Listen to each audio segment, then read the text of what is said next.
Welcome back to our channel. I'm Hector, and in our previous videos I showed you how to remove your needle case, replace the reciprocator, and reinstall your needle case. Today I'm going to be showing you how to adjust needle bar heights and when and why they should be adjusted.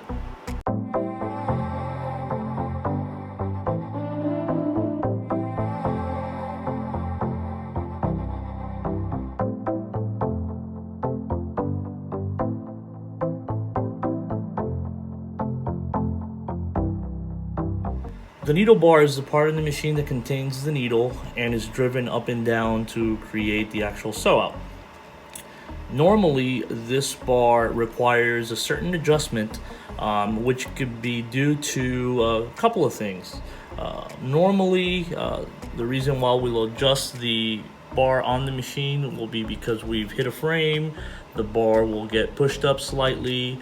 Other times we'll see that we'll replace the reciprocator, and within years of using the reciprocator, the wear that's created will change the height on the bar, and as you go, the bars tend to be adjusted according to the wear.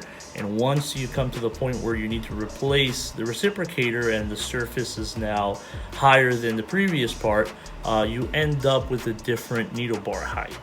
Now, the needle bar height is crucial when it comes to timing the machine. It's also very important when it comes to time the machine making a stitch. So what I'm going to be showing you here is how to access the needle bar on a Meistergram Gem XL-1500. The procedure is similar for any of our other models, and I'll be showing you what to look for and how to set the bar at the position that you want it so that your machine could sew out a good stitch. Normally, the needle bars are located on the needle case, and in order to access the adjustment points, we will need to take the faceplate off as well as the take-up lever covers. We'll start with a small to medium tip Phillips screwdriver. I'll remove the two screws holding the faceplate.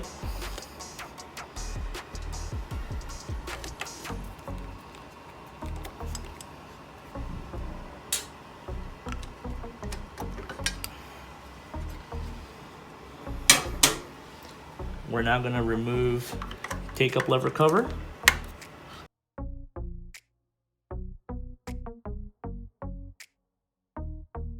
So here we have our two adjustment points. This is the upper needle bar clamp, and the one right below it is the lower needle bar clamp. As we notice here, this is a 15 needle case, and this process that we're going to do has to be done to every single needle bar. We're going to start with number one. So I'm going to go ahead and lock my needle bar in place. Just go ahead and bring it down until it locks in. And I'm going to locate the main access knob to my machine, which is on the right side on the XL. Okay, I'm going to go ahead and push and turn it towards me or counterclockwise. Now, the purpose of this is to locate the lowest depth point, or the lowest point that the needle bar will reach when it comes down. If we notice, the needle bar comes down, it reaches a dead spot, and then it will begin to rise. So what we're looking for is that dead spot there. You can go ahead and rock the bar back and forth until you find that point. And this is how we know we're at the lowest depth point. Another thing that we can do is, based on the specs of the model, we could go to the degree wheel and right in front of it. The other thing that we could do is use the specified lowest depth point degree on this machine that is 180. And this could be found near the main axis knob. We could see it here in this little glass display. And our degree is 180, which is where we want it to be. Now, taking a 3mm hex wrench, I'm gonna go ahead and loosen the screw to the lower clamp.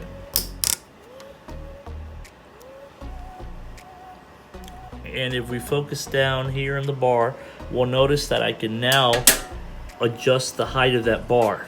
The rest of the machine should not move, just the bar. So once we get ready to adjust the needle bar height, we'll go ahead and come underneath and look at the rotary hook area. And normally we'll use a depth gauge, as the one shown here, to be able to calculate the correct height for our needle bar. This is an L style needle gauge that will be required to make the adjustment. Now, if you don't have the gauge, that's okay, because I'm going to show you a little trick.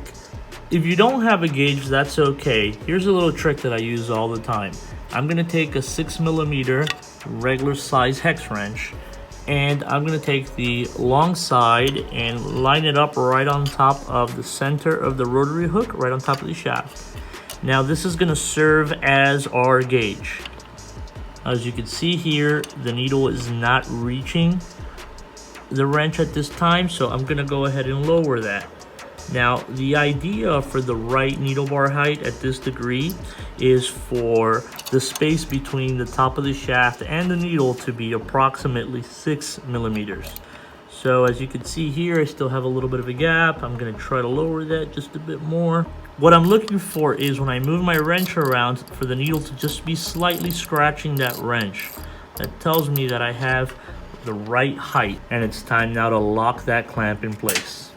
And we'll go ahead and tighten it down.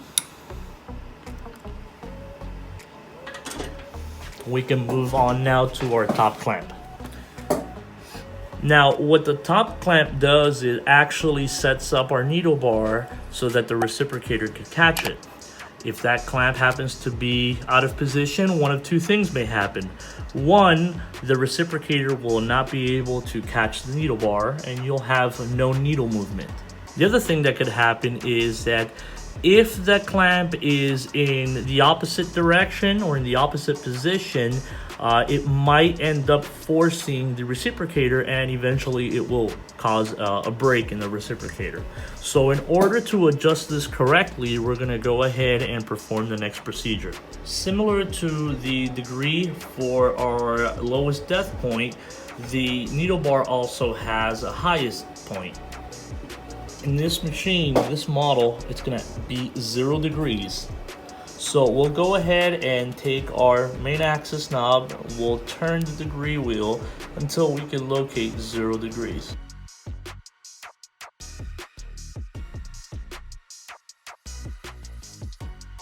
Like our needle bar at the lowest depth position, the highest position of the bar will have a point where it stops, so known as the dead point, and then travels in the opposite direction. So what we're looking for here is that point where the bar stops at its highest position, which equals on this model to 0 degrees.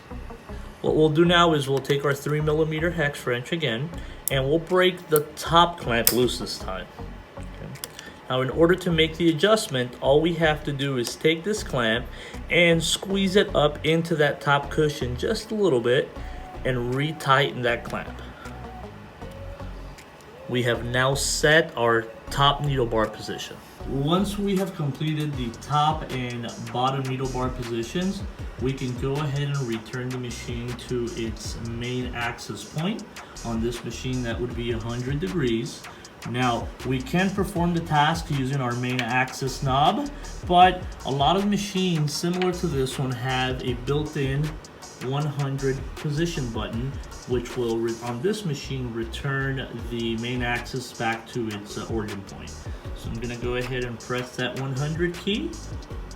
We'll have a confirmation window that pops up, and we will hit the check mark to confirm. Our machine's main axis is now back to its home position or its origin position of 100 degrees. And now we can come back and test to see if that needle bar works accordingly. So before I continue on to the next needle bar, I'm just going to make sure that the bar that I adjusted does catch. So what I could do is I could go over to my machine's panel, and I'll have a trimming function that I could use. So I'll press that scissor key. I'll ask it to do a full trim.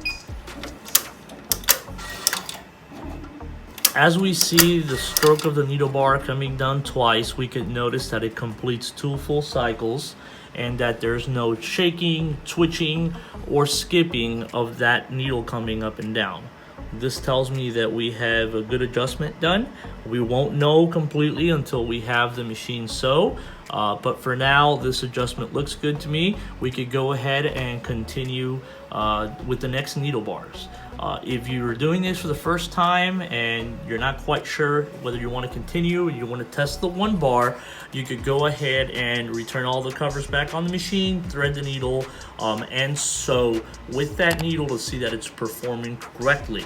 Now, before we are also 100% sure that the machine can sew accordingly, the next step, which we're going to show in the next video on our channel, is going to be how to time the rotary hook. Now, this is a crucial adjustment on any embroidery machine to not only be able to get the machine sewing, but to be able to get a good quality sew out without breaks or stops.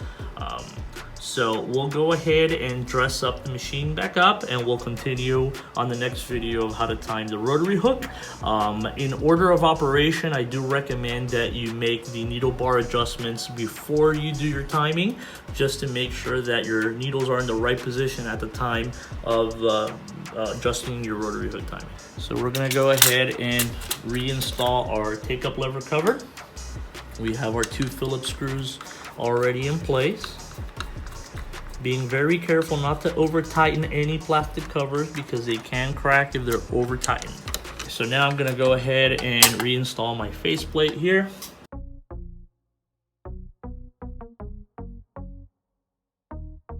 Now all we have to do is rethread the machine and continue with the testing. Thanks for watching. Don't forget to subscribe to our channel. Thumbs up. If you have any questions, feel free to leave them in the comments. If you want to see any other videos, and if you need anything, feel free to contact us or visit our website. Until next time.